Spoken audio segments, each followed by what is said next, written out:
కడప జిల్లా నందలూరు మండలం కోనాపురం సమీపంలోని సోమశిల బ్యాక్ వాటర్ ప్రాంతంలో కూలీలను అక్రమంగా రవాణా చేసి వెట్టి చాకిరీ చేయిస్తున్న ముఠాను పోలీసులు అరెస్ట్ చేశారు.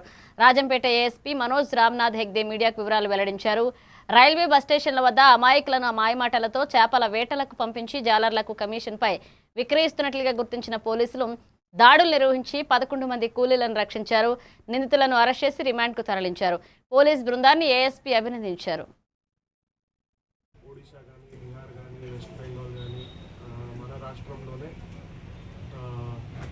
ఈస్ట్ గోదావరి వెస్ట్ గోదావరి లేదంటే విశాఖపట్నం అటువైపు నుంచి కొంతమందిని ఎవరైతే ఈ రైల్వే స్టేషన్లో ఉంటారో కొంతమంది అనాథులు కానీ లేదంటే దిక్కులైన వాళ్ళు ఎవరైతే ఉంటారో వాళ్ళని మన సోమశిల బ్యాక్ వాటర్ దగ్గర తీసుకొచ్చి పని ఇప్పిస్తాము అని తీసుకువచ్చి కొంతమంది చాలామంది వరకు ఇష్టపూర్వకంగానే వస్తారు, పని చేయాలని వస్తారు. దానిలో కొంతమందిని ఇష్టం లేకుండా కూడా వాళ్ళని ఒత్తాయంతో అక్కడ పని చేస్తూ ఉంటారు.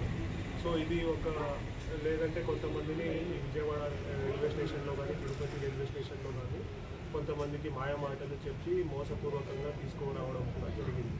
So this is nothing but human trafficking. మనము ఇదేముంది వాళ్ళని పని చేయించుకోవడానికి తీసుకువస్తున్నాము కదా అని అనుకోవచ్చు, కానీ ఇది ఫోర్స్ఫుల్గా చేస్తే ఇది హ్యూమన్ ట్రాఫికింగ్ అవుతుంది. అండ్ చట్ట ప్రకారంగా బిఎన్ఎస్లో దీనికి చాలా సీరియస్ పనిష్మెంట్ అనేది ఉంటుంది. క్లియర్గా చేయాలి. మళ్ళీ ఇన్వెస్టిగేషన్ చేస్తాం. ఇప్పుడే ఎఫ్ఐఆర్ రిజిస్టర్ చేశాం కాబట్టి ఇన్వెస్టిగేషన్లో అన్ని రకాలుగా అన్ని యాంగిల్లో చూస్తాం.